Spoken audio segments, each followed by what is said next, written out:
Hello my dear ones. आज इस video में बात करने वाली हूँ कि अगर कोई भी इंसान हमारा दिल दुखाता है, कोई भी इंसान हमें कुछ बुरा कह देता है, कभी क्रिटिसाइज़ कर देता है, हमें कभी कंपेयर कर देता है, और फिर वो उसकी बातें जो होती है ना, उसके जो शब्द होते हैं, उसकी जो टोन होती है, उसके जो एक्सप्रेशंस होते हैं, उसका जो बिहेवियर होता है, वो हमारे अंतर मन में ऐसा दुख भर देता है, आग लगा देता है। इस तरीके के लोगों से कैसे निपटा जाए, इस तरीके की सिचुएशंस को कैसे डील किया जाए, क्योंकि हर इंसान आजकल आसपास मौके तलाश रहा होता है, जैसे ना कि किसी को पकड़े और अपनी फ्रस्ट्रेशन निकाल दे। अब वो अपनी फ्रस्ट्रेशन को रिलीज़ करने के चक्कर में, अपनी अनकंफर्टेबल फीलिंग को रिलीज़ करने के चक्कर में ये उस वक्त सोचना या समझना भूल जाता है कि उसे तो रिलीफ मिल जाएगा किसी को कंपेयर करके, बुरा फील करा के या क्रिटिसाइज़ करके, लेकिन वो फीलिंग्स उसके अंदर से बस उसमें ट्रांसफ़र हो जाएंगी। मतलब वो चीज़ कभी ख़त्म नहीं होगी, फिर वो वहाँ से फिर घूम कर किसी न किसी रूप में उस पर आ जाएंगी।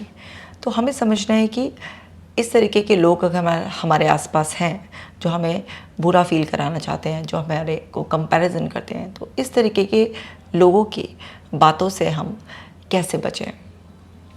अब देखिए, इस तरीके के लोगों को तो आप रोक नहीं सकते, क्योंकि अगर आप उन्हें समझाने की कोशिश करेंगे कि आप जो बोल रहे हैं वो गलत बोल रहे हैं और आपको ऐसा नहीं बोलना चाहिए, अच्छे लोग ऐसे नहीं बोलते हैं, अगर आप उनको ऐसा कुछ बताने की, समझाने की, पाठ पढ़ाने की कोशिश करेंगे तो आपकी कोशिश नाकाम ही होनी है, क्योंकि उन लोगों को ये बात समझ में आएगी नहीं।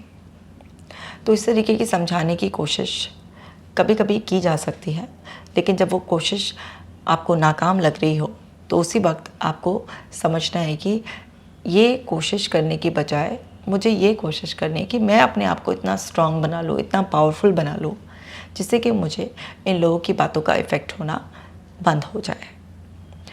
तो समझते हैं सबसे पहले कि लोग जो भी बोलते हैं, वो आपको क्रिटिसाइज़ कर रहे हैं या कंपेयर कर रहे हैं, तो वो कैसे करते हैं। तो हर एक की लाइफ में ये ट्रिपल ई मायने रखता है, यानी कि उसके लाइफ को लेकर क्या एक्सपीरियंस रहे हैं, उसकी एजुकेशन, फॉर्मल एजुकेशन नहीं, इनफॉर्मल एजुकेशन भी हर समय जो उसके अंदर अपडेटिंग चल रही होती है, और उसका एनवायरनमेंट कैसा है। ये ट्रिपल ई से वो इंसान तैयार हो चुका होता है और हर दिन कुछ ना कुछ उसके अंदर एडिशन हो रहा होता है, मॉडिफाई हो रहा होता है उसके अंदर, और वो इंसान जैसा भी है वो अपने इन ट्रिपल ई की वजह से है। अब ये सबके बिल्कुल अलग होते हैं, तो वो इंसान हमसे अलग है तो उसका सोचने का तरीका अलग है, उसका इन्फॉर्मेशन को परसीव करने का तरीका अलग है, उसके अंदर के फ़िल्टर्स अलग तरीके से काम करते हैं। हर दिन उसकी लाइफ में कुछ ना कुछ अलग हो रहा है। तो जब इतना कुछ अलग है तो वो पर्सन अपने नज़रिए से, अपने अंदर की कंडीशनिंग के हिसाब से ही अलग तरीके से बिहेव करता है, अलग तरीके से बोलता है। उसके हाव भाव से लेकर चाल ढाल, काम करने का तरीका, समझने का तरीका, सब कुछ अलग होता है। अब एक इंसान हमसे इतना अलग होता है, या हम भी हैं, हम जब दूसरे से अलग होते हैं तो हम बेसिकली वो नहीं समझते, वो नहीं जानने की कोशिश करते जो वो इंसान है, क्योंकि हम इंसानों के साथ एक लिमिटेशन है कि हम जैसे होते हैं, जो हमारे बिलीफ होते हैं, जो हमारी वैल्यूज़ होती हैं, जो हमारी कंडीशनिंग हुई हुई होती है इस ट्रिपल ई के थ्रू। सो बेसिकली हम लोग वो फ़िल्टर लगाए बिना बाज नहीं आते हैं, और हर इंसान अपने नज़रिए से, अपने अंदर के बायसेस से ही सोचता है, देखता है और बिहेवियर करता है। तो कभी भी ये प्रैक्टिकली पॉसिबल नहीं है कि कोई भी इंसान पूरी तरीके से आपको अंडरस्टैंड कर पाएगा, वो फील कर पाएगा जो आप फील करते हैं, वो देख पाएगा जो आपके अंदर चल रहा है। तो ये ह्यूमंस की लिमिटेशन होती है।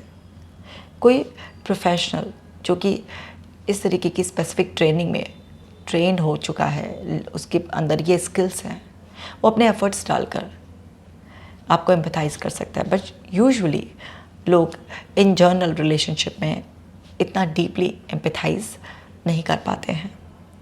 तो कोई भी इंसान आपके अंदर की पीड़ा को सिर्फ उतना ही समझ सकता है जितना उसका पीड़ा को सहने का लेवल है। कोई इंसान आपकी बातों को बस उतना ही समझ सकता है जितना वो उसके बिलीफ से, उसकी वैल्यूज से, उसके अंदर के पास्ट एक्सपीरियंसेस से मैच करती है। कोई इंसान उतना ही आपके बिहेवियर को देखकर उसे राइटली इंटरप्रेट कर सकता है कि इसके एक्चुअल रीज़न क्या होंगे, जितना कि उसके अंदर की लेवल है, अंडरस्टैंडिंग है। कहने का मतलब ये है कि अपनी मानसिक हैसियत के अकॉर्डिंग ही कोई इंसान आपको समझ सकता है। अब कोई भी इंसान इस लिमिटेशन के साथ आपको क्रिटिसाइज़ करता है, आपको कंपेयर करने की कोशिश करता है या किसी भी वे में हर्ट करने की कोशिश करता है, तो सबसे पहले समझिए ये उसके इनर वर्ड का रिफ्लेक्शन है, जो उसके वर्ड्स के थ्रू, उसके एक्सप्रेशंस के थ्रू, उसकी टोनैलिटी, उसके बिहेवियर के थ्रू सब कुछ झलक रहा है। वो आपके बारे में रियलिटी नहीं है, बल्कि वो जस्ट उसके अपने इंटरप्रेट करने का, इन्फॉर्मेशन को प्रोसेस करने का एक तरीका है। उसकी अपनी एक अंडरस्टैंडिंग है और उस अंडरस्टैंडिंग का जो आउटपुट निकल कर आ रहा है वो उसकी ज़बान से निकल रहा है या उसके बिहेवियर में झलक रहा है। तो वो आपकी रियलिटी से बहुत अलग होता है। उसे ज़बरदस्ती एक्सेप्ट ना करें। हमेशा ये समझें कि ये कोशिश कर रहा है आपको इस तरीके से थोड़ा डाउन फील कराने की, लेकिन उसकी कोशिश को नाकाम करना आपके हाथ में है। तो उसकी कोशिश को बहुत अच्छी तरीके से नाकाम आप कर सकते हैं इस अंडरस्टैंडिंग के साथ कि उस पर्सन की लिमिटेशन है, वो कभी भी आपको अच्छी तरीके से समझ ही नहीं सकता। वो आधी अधूरी बात को समझकर अपने हिसाब से, जैसा उसके अंदर की लर्निंग हुई है ट्रिपल की वजह से, वैसे अपना ओपिनियन एक्सप्रेस कर रहा है। तो वो आपकी रियलिटी नहीं है। पहली बात तो वो जस्ट एक उसका इनर वर्ड का रिफ्लेक्शन है, या आप उसे एक फीडबैक मान सकते हैं। तो जैसे कि अगर आप कोई ग्रुप इवेंट अटेंड करते हैं तो उसमें एक सेम अगर स्पीकर है, कोई वो पब्लिक इवेंट है जहाँ पर कोई स्पीकर कुछ समझा रहा है, तो अगर उसको 100 पार्टिसिपेंट ने अटेंड किया है तो सबका फीडबैक अलग अलग हो सकता है, क्योंकि सबके अंदर इन्फॉर्मेशन प्रोसेस करने का तरीका अलग होगा। सो अब वो पर्सन तो सेम ही था ना, लेकिन फिर भी सबका फीडबैक अलग अलग हो सकता है। तो इसी बात से हमें समझ जाना चाहिए कि जो भी इंसान हमारे बारे में कुछ कह रहा है तो उसे रियलिटी मानने से नकार दें। उस वक्त ये अंडरस्टैंडिंग रखें कि ये जो कह रहा है अपने ट्रिपल ई की वजह से कह रहा है। कुछ चीज़ अगर आपको लगती है कि किसी दूसरे का एक्सप्रेशन आपकी किसी वीकनेस से, एरिया ऑफ इम्प्रूवमेंट से मैच कर जाता है, तो उसको एक पॉजिटिव नज़रिए से लेकर अपने अंदर इम्प्रूव कर सकते हैं। पर उसने किस टोन में कहा, किन खराब शब्दों का इस्तेमाल कर कर कहा, उस सबको फ़िल्टर कर सकते हैं। और कहते हैं ना कि आप गंद में से भी कुछ अच्छा ढूंढ सकते हैं। जिस तरीके से कीचड़ कमल में खिलता है, तो कीचड़ पर ध्यान दिए बिना हम कमल की खूबसूरती पर ध्यान दे सकते हैं। तो बिल्कुल ऐसे ही उसकी टोन, उसके एक्सप्रेशंस को अवॉइड कर कर हम उसमें जो यूज़फुल बात है वो ले सकते हैं और अपने आप को इम्प्रूव कर सकते हैं। But most of the time आप समझेंगे इस बात को, एग्री करेंगे इस बात से कि जो रियल वेल विशर होता है, जो सच में आपको इम्प्रूव करना चाहता है, वो आपके बारे में कुछ भी नेगेटिव भी बता रहा होता है, तो उस टाइम पर वो माइंडफुल रहता है अपने एक्सप्रेशंस, वर्ड्स, वॉइस की टोनैलिटी के बारे में, अपने बिहेवियर के बारे में। और जो ख़राब इंसान होता है उसके किसी भी तरीके के फीडबैक में कभी कुछ पॉजिटिव नहीं निकलता। कचरे में कितना भी हाथ डालो वो कचरा ही होता है। बट कभी भी रेयरली ऐसा भी हो जाता है ना कि कचरे में भी कुछ ऐसा मिल जाता है, तो आप एक बार इस तरीके से उसको देख सकते हैं और फिर बाद में उसे फ़िल्टर कर दें। किसी के भी वर्ड्स के, किसी के भी बिहेवियर के मार्क आपके लाइफ पर कभी भी नहीं आएंगे अगर आप ये स्टोरी याद रखेंगे। मानसिक हैसियत, मैंने एक वर्ड यूज़ किया अभी, तो वो मानसिक हैसियत क्या है तो समझिए। मैं स्टोरी सुनाती हूँ आपको। एक बार एक इंसान होता है जो भला सा इंसान होता है, पर उसकी ज़िंदगी में जो अलग अलग लोग होते हैं वो अलग अलग राय रखते हैं उसके बारे में। कोई से कहता है वो अच्छा है, कोई कहता है बहुत ही बढ़िया है, कोई कहता है अरे ये तो बढ़िया बनने का नाटक करता है, बड़ा चापलूस से अंदर से मक्कार होगा। इस तरह से अलग अलग लोगों के ओपिनियन होते हैं और वो इंसान बड़ा परेशान हो जाता है, समझ भी नहीं आता कि मैं कैसा हूँ। सो अब अपने आसपास के कुछ लोगों से बात करने की कोशिश करता है, पर कोई ऐसा सटीक आंसर नहीं मिल पाता जिससे वो समझ पाए। तो वो एक महात्मा जी के पास जाता है। अब ज़माना महात्मा जी वाला था कि जहाँ पर लोग कुछ ऐसी सलाह लेनी होती थी, परेशानी दूर करनी होती थी, तो उस समय काउंसलर तो होते नहीं थे, कोई साइकोलॉजिस्ट ऐसे नहीं होते थे जिससे बात कर सकें। तो वो महात्मा जी के पास जाता है और अपनी सारी बातें कह देता है। अब महात्मा जी बहुत ध्यान से बात सुनते हैं और सुनने के बाद वो चुपचाप बिल्कुल ऐसे ही मौन रहकर उसको देखते हैं और अपने बहुत ही शांत भाव से अपने हाथ को उठाकर अपने उनके पास एक बैग होता है, एक झोला सा होता है, उसमें हाथ डालते हैं और उसमें से एक चमचमाता हुआ गोल पत्थर निकाल कर उसे हाथ में रखते हुए फिर अपना मौन तोड़कर बोलते हैं कि तुम्हें एक काम करना है कि आज शाम तक तुम जिस जिस भी व्यक्ति से मिलो, बात करो, उसे ये दिखाना और उससे इसकी कीमत के बारे में पूछना।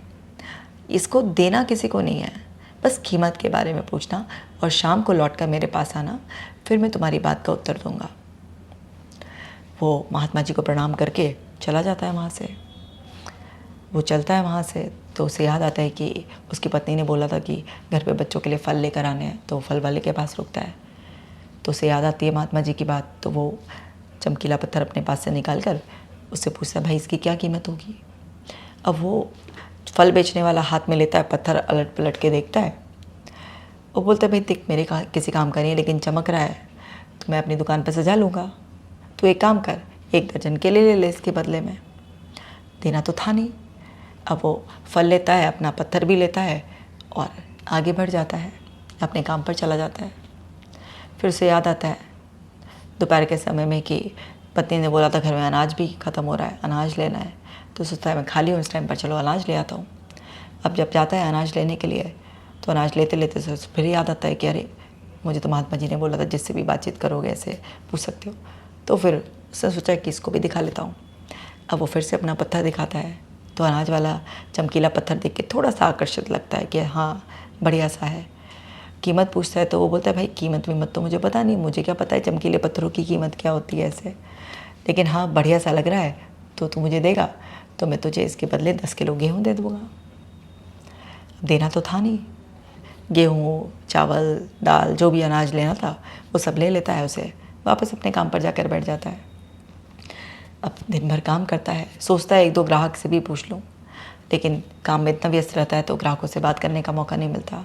खैर अपनी दुकान बढ़ाकर वापस लौट रहा होता है तो उसे याद आता है पत्नी ने कहा था भाई मेरा मंगलसूत्र ठीक होने दिया है, मंगलसूत्र लेते आना। तो जाता है सुनार की दुकान पर। अब सुनार की दुकान पर पहुंचता है तो वहाँ पर वो पत्थर दिखाता है चमकीला।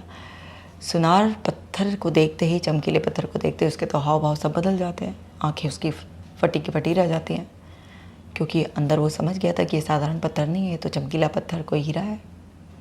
लेकिन वो मक्कार था स्वभाव से, वो उसे भ्रमित करने की कोशिश करने लग जाता है।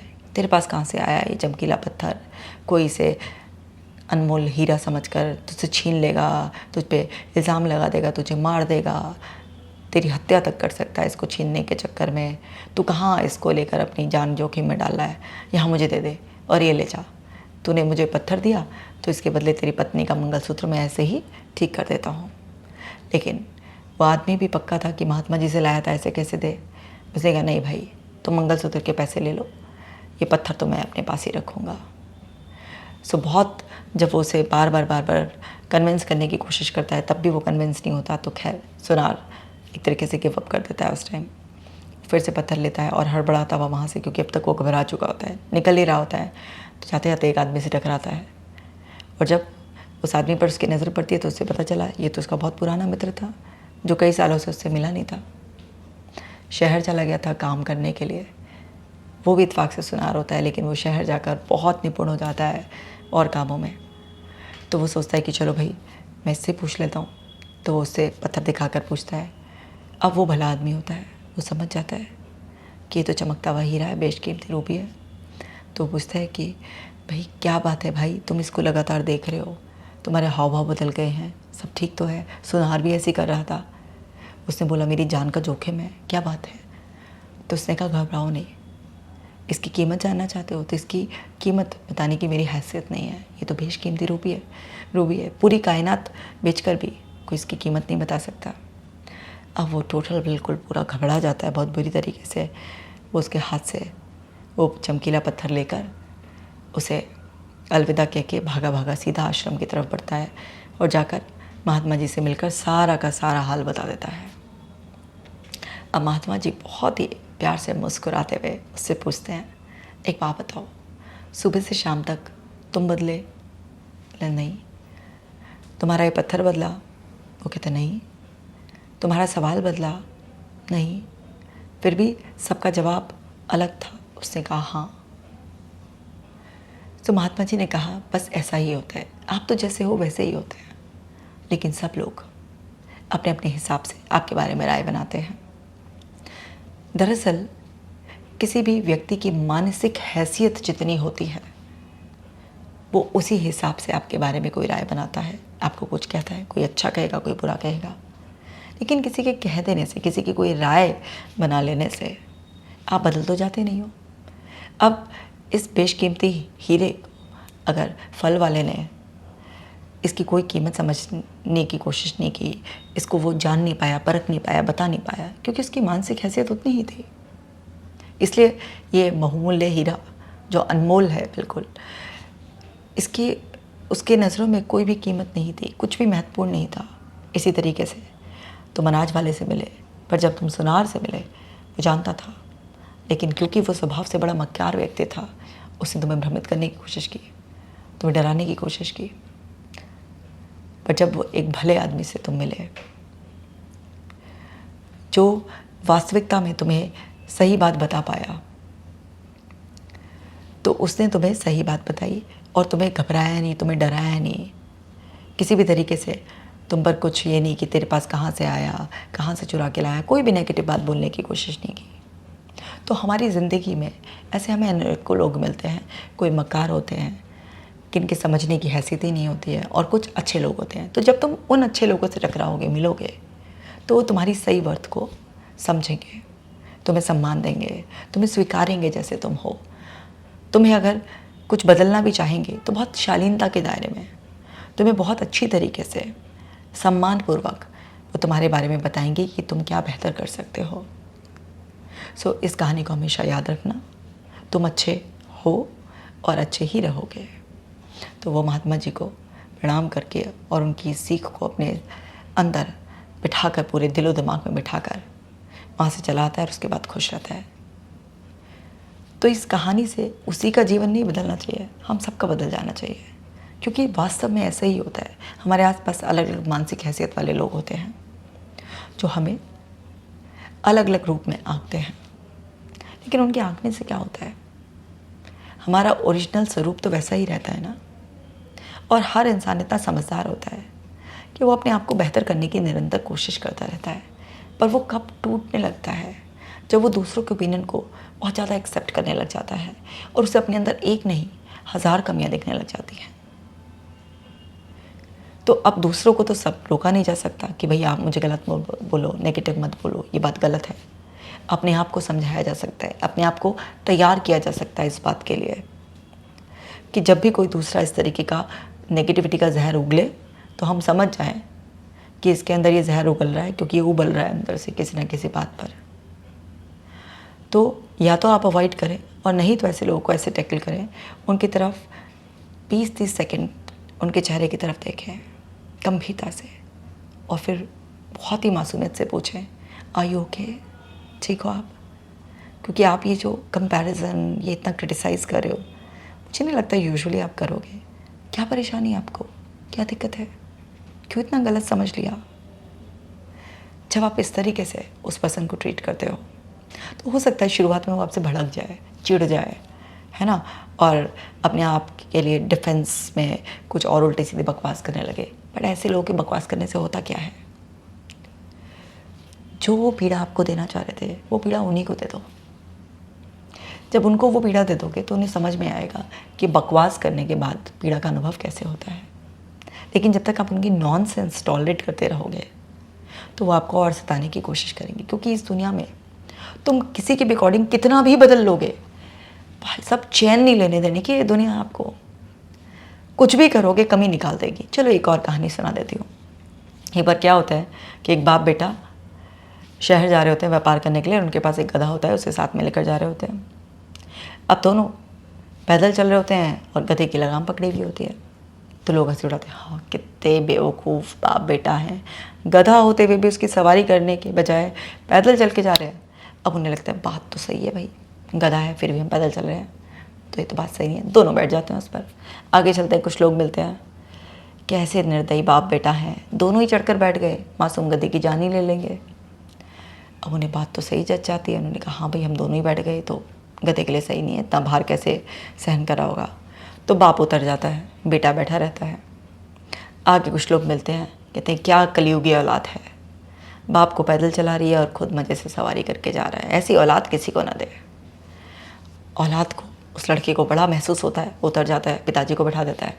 आगे चलते हैं, फिर लोग मिलते हैं, बोलते हैं अरे कैसा बाप है बताओ, अपने मासूम से बच्चे को पैदल चला रहा है और खुद बैठ कर जा रहा है, शर्म नहीं आती इसे। बाप तो ऐसे होते हैं, अपने बच्चे के लिए कितना भी कष्ट सह लेते हैं, लेकिन देखो ये कितना निर्दयी बाप है। अब बाप को बड़ा पीड़ा होती है, उतर जाता है। अब क्या करें, दोनों बैठें तो भी दिक्कत है, ना बैठें ऐसे ही ले जाएं तो भी दिक्कत है, एक बैठे तो भी दिक्कत है, हर तरीके से। तो दोनों सलाह करते हैं और कहते हैं भाई इसे पैदल भी नहीं चलाना, इसे दोनों कंधे पर रख लेते हैं। और कंधे पर रख कर वो चलने लगते हैं। फिर लोग हंसते हैं, 2 गधे चले आ रहे हैं, बताओ गधा होते हुए भी उस पर बैठ कर नहीं जा रहे हैं, उसे और कंधे पर ढोकर लेकर जा रहे हैं, महागधे हैं ये तो। अब बताइए इस छोटी सी कहानी से क्या सीख मिलती है? कुछ भी करोगे लोग तो कुछ ना कुछ कहेंगे ही कहेंगे, उनका अपना कुछ ना कुछ तो नज़रिया होगा, कुछ ना कुछ तो उन्हें कहना ही है, कमी निकालनी है। वो करो जो आपको अच्छा लगता है, सही लगता है। तो जितनी दूसरे की बात लगती है, जचती है, वही मानो। दूसरों की बातें मान मान के बार बार बदलोगे, लोग फिर भी कमी निकालते रहेंगे, चैन नहीं लेने देने क्या है। तो इसलिए आप खुद की समझदारी पर भरोसा करो। आपसे बेहतर इस प्लेनेट पर आपको कोई नहीं जानता। विश्वास करो खुद पर, सीखो दूसरों से। मैं ये नहीं कहती हूँ कि दूसरों से मत सीखो, पर जब सीखो तो अपनी अकल लड़ाओ। वो बचपन में हम एक जोक सुनते थे ना कि एक एग्जामिनेशन हॉल में 2 बच्चे चीटिंग कर रहे थे। तो क्या था कि एक बच्चे ने लिखा, एक क्वेश्चन था what is your father name, तो उसने लिख दिया my father name is mister Sunil. तो दूसरे ने चीटिंग करा तो उसने भी my father name is mister Sunil लिख दिया। ये नहीं अकल लड़ाई कि अपने फादर का नाम तो चेंज कर दे। तो ऐसे नहीं, नकल के टाइम पर अकल लगानी होती है। तो आप दूसरे की कॉपी कर सकते हो, उसका कुछ अच्छा बात है तो, बट अकल लगानी होती है। तो दूसरों से भी आप सीख सकते हो। मैं ये नहीं कह रही दूसरों से कम्प्लीटली कट ऑफ हो जाओ, उन पर बिल्कुल ध्यान मत दो, लेकिन उनकी नॉनसेंस बातों पर बिल्कुल ध्यान मत दो, इग्नोर करो। क्योंकि लोगों को ना यहाँ पर इस तरीके से अपनी नॉनसेंस बातों को स्प्रेड करने में बहुत मज़ा आता है, मुफ्त की राय देने में आपके बारे में, आपको कुछ जैसे वो आपके वेल विशर हैं, बेहतर बनाना चाहते हैं, वो सब ऐसे ना क्रेडिट लेने में बड़ा मज़ा आता है। उस चक्कर में ना वो अपने आप को बहुत ही पता नहीं क्या ही अलग समझने लग जाते हैं, और आप में ज़बरदस्ती कुछ ना कुछ छोटी छोटी बातों को ऐसे पिन पॉइंट करके आपको एक ऐसे मोड में डाल देते हैं जहाँ पर आपको अपने अंदर तमाम कमियाँ देखने लगती हैं, आपकी सेल्फ स्टीम पर अटैक कर देते हैं। इस तरीके के नॉनसेंस लोगों से आप दूर रहिए। लेकिन जो आपके रियल वेल विशर हैं, जो सच में आपको खुश देखना चाहते हैं, तो भाई उनकी बातों पर गौर करें और अपने आप को इम्प्रूव करें। बट किसी भी ऐरे गहरे नत्थु गहरे की वजह से अपनी सेल्फ स्टीम को लो कर लेना, अपने कॉन्फिडेंस को खो देना, ये बिल्कुल बेकार है। जब भी कोई आपको हर्ट करने की कोशिश करता है ना, उसका एक मोटिव होता है, वो आपके चेहरे पर उदासी, परेशानी, आपको दुख में देखना चाहता है। बट आपकी क्लियर स्माइल उसके सारे इरादों को ध्वस्त कर सकती है। जब भी कोई ऐसी नॉनसेंस कोशिश करने की कोशिश करे, स्माइल कर दो, बहस मत करो। क्योंकि किसी भी ऐसे आदमी से बहस करोगे ना, तो अपना टाइम वेस्ट करोगे, अपनी एनर्जी वेस्ट करोगे, कुछ नहीं होता। चलो एक छोटी सी कहानी और सुना देती हूँ। एक बार क्या होता है, जंगल में गधे और भालू के बीच में बहस हो रही होती है। गधा कह रहा होता है मैं गधा नहीं हूँ, मैं तो शेर हूँ। अब भालू कहता है अरे भाई तू समझ, तू शेर नहीं है, तू गधा है। गधा बहस करता है पागल है, मैं शेर हूँ, मैं जानता हूँ मैं शेर हूँ। तो भालू और वो घंटों तक बहस कर रहे होते हैं। जब उनकी बहस बढ़ जाती है तो बाकी जानवरों को चिंता होती है। तो बाकी जानवर कहते हैं भाई इनका झगड़ा वैसे नहीं सुलटेगा, शेर के पास ही चलना पड़ेगा, और शेर इसको गधे को मज़ा चखाएगा। भालू देखो कितना सही है, सही तो कह रहा है, ये गधा है, लेकिन ये गधा है मान के नहीं दे रहा। तो सबको ये उम्मीद थी कि जब वो शेर के पास जाएंगे तो भालू को इनाम मिलेगा और जो गधा है उसको सज़ा मिलेगी। जब सारा मामला शेर के पास जाता है तो शेर बात सुनता है। तो शेर कहता है कि ये भालू जो है ना, इसको जेल में डाल दो। सब लोग बड़े आश्चर्यचकित हो जाते हैं, अरे ये क्या हो रहा है, भालू को जेल में डाल दो। मैंने कहा सबसे बड़ा गधा तो क्योंकि ये है कि गधे से बहस कर रहा है, समझे। तो यानी कि गधे से बहस कर रहा है क्या मतलब है, अरे गधे से बहस करने वाला सबसे बड़ा गधा होता है। यानी कि अगर किसी ऐसे इंसान से जो आपको पता है जेलस की वजह से, अपनी ऐसी नेचर की वजह से, किसी भी वजह से अगर आपको कुछ क्रिटिसाइज़ कर रहा है, कंपेयर कर रहा है, आपकी लाइफ में किसी भी तरीके से ऐसी प्रॉब्लम क्रिएट करने की कोशिश कर रहा है जिससे आपको परेशान कर रहा है, उससे आप बहस करोगे, आपसे बड़े मूर्ख फिर कोई नहीं होगा। ऐसे लोगों से बहस नहीं की जाती, ऐसे लोगों की बातों को इग्नोर किया जाता है। और एक किलर मुस्कान के ज़रिए बताया जाता है, ओए तेरा ट्रिपल ई अलग है कुछ, अंदर की फ्रस्ट्रेशन है तेरे अंदर, ओ लड़कियाँ है क्या किसी से, मूड ऑफ है, अपनी किसी बात से परेशान है, ओ खुद नहीं कर पाया इसलिए मुझे ऐसा कह रहा है, ओ मुझे परेशान करने का इरादा था, अंदर अंदर मुस्कुराते रहो, अंदर अंदर ये डायलॉग रखो, मुस्कुराते रहो, अपने आप ही उसके सारे के सारे इरादे ख़त्म, ध्वस्त, उसे बिल्कुल क्लीन बोल्ड कर दोगे आप, अपनी मेंटल हेल्थ को प्रोटेक्ट करके रखोगे।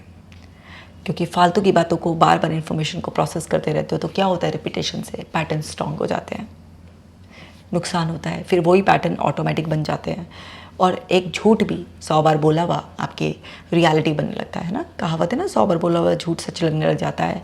तो भाई ऐसे लोगों को इस तरीके से टैकल करो, ठीक है, अच्छी तरीके से समझ में आ गया होगा ना कि कैसे अपने आप को हर्ट को बचाना है, खुश रहना है, साथ के साथ ब्रीदिंग एक्सरसाइजेस करो, अच्छे लोगों के साथ चल मारो, अपने गोल पर फोकस करो, मस्त रहो, खुश रहो। ये ना आजकल बहुत लोगों की परेशानी है, सबके साथ ये वीडियो शेयर करो, पूरा स्प्रेड कर दो इस वीडियो को, सबकी बहुत ज़्यादा मदद होने वाली है। अपना खास ख्याल रखना, मैं मिलूँगी आपसे नेक्स्ट वीडियो में।